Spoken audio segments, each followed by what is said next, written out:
All right, everyone, welcome back again to this Beefcast presentation. I'm your casting host, Beef. Joining me again is Snow, bringing you Game 2 of the ZVZ Series Best of 3 semifinals. Buzz Open, number 2. Who's going to the finals? We will see right here, right now. In the top right-hand corner, up 1-0 in this series, just one game away from taking it to the finals in his shot at the big grand prize. He is the Pink Zerg, Sam.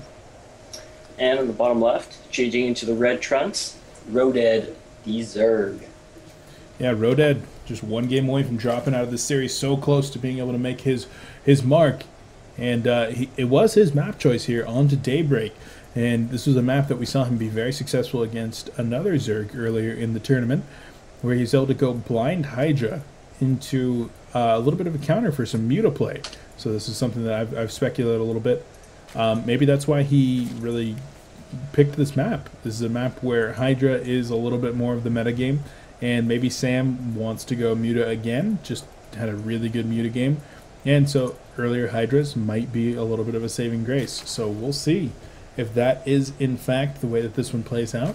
I would expect possibly a 15 hatch out of both of these players after the last game, but we shall see. Once again, both players going all the way up to 14 drones, 15 for Sam, as he does start to make his way down to place a hatchery here. And it's going to be banking up a lot over here for Rodead as well. Hasn't quite made his way over for the hatchery yet, but I would expect that to be going down relatively soon. And Rodead, look at that. There's actually a proxy hatch at his opponent's third. This is so weird. What? Can you think of any reason why this would be? Well, I mean, look how much thrown off we were by it. Yeah, I mean, it's run an Overlord over there into that corner. When he sees his opponent without anything at his natural. Yeah, definitely. I mean, wow, this is weird. I don't know what exactly, if this is going to be an aggressive proxy or if this is just going to be a hidden third or hidden natural, or... I gotta think it's gotta be aggressive because he's also, I mean, it's so close. If you think he's gonna hide it, he would put it top left corner or something like that. Yeah, maybe it's gonna be proxy roaches. This is cool. I don't think I've ever seen a build like this before, and I'm excited to see how this one is going to play out. I guess with Sam getting in there and seeing that there's only the main, there's no natural, he's going to want to get out of there with his Overlord before doing a whole lot of scouting. With that first gas going to be going up as well, Rodead going to be getting into position where he's going to be able to get either early speed or possibly some early roach production. And Sam starting gas a little bit, starting speed a little bit before his opponent. Both players going to be starting queens here. And yeah, Zerglings are the only units being made up here at the proxied hatch. So this could be some real early aggression. We'll just have to see how this does in fact play out. Sam starting there for Sam. What's that? Sam starting his speed. Yeah. There's no breath of speed there over on the other side for Rodead. Oh, actually just started. Should have opened my mouth. And so right now Sam just really looking at his opponent's base and saying, what the heck, where is your natural? This is not normal. This is not cool at all. And so with the 4 Zerglings that are making their way across the map with speed about 2/3 of the way done, these Zerglings are going to be able to make their way up into the base. And so as soon as he sees the base, he's going to be like, wait, where's all of your stuff? You should have a lot more minerals than this.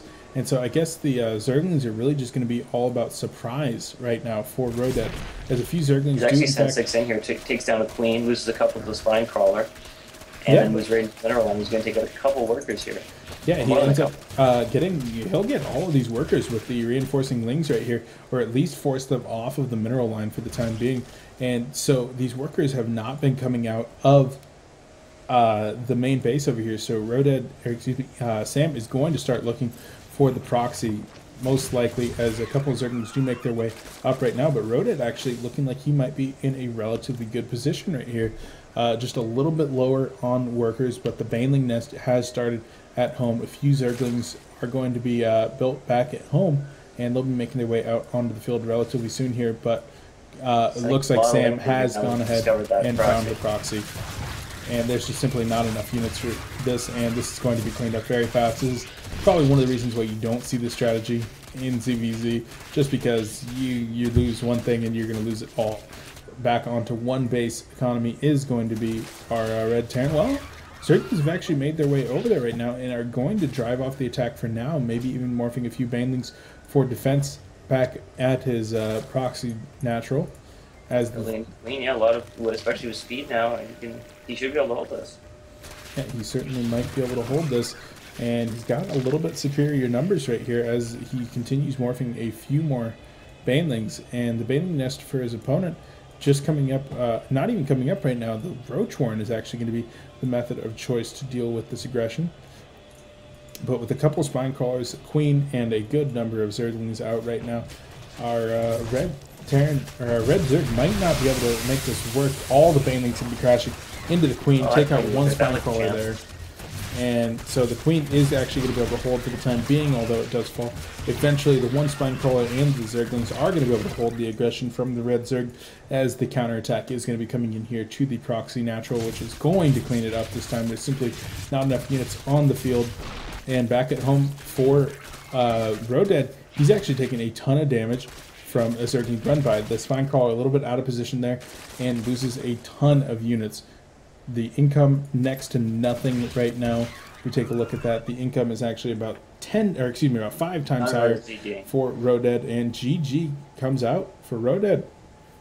Sam takes us in a 2-0 fashion right now, going to be moving on to the finals. Very convincing. It was an interesting strategy, but again, very convincing win for Sam all the same. Certainly, yeah. Like you said, it's a very interesting strategy, one that we are not accustomed to seeing at all, and maybe for good reason, maybe not. But it was fun to see something a little bit different there and see Rodead try to do something new, innovative. Didn't work this time. Think of that base if there had been 1 or 2 spine crawlers at it. It's true. Yeah, it could have done a lot of more damage. But for the time being, we're going to move on to our second semifinal of the day, which is going to be a TVP, if I recall correctly, between Best World and Menki. So we're going to move on. I hope to catch you guys at the other semifinal. We'll see you there.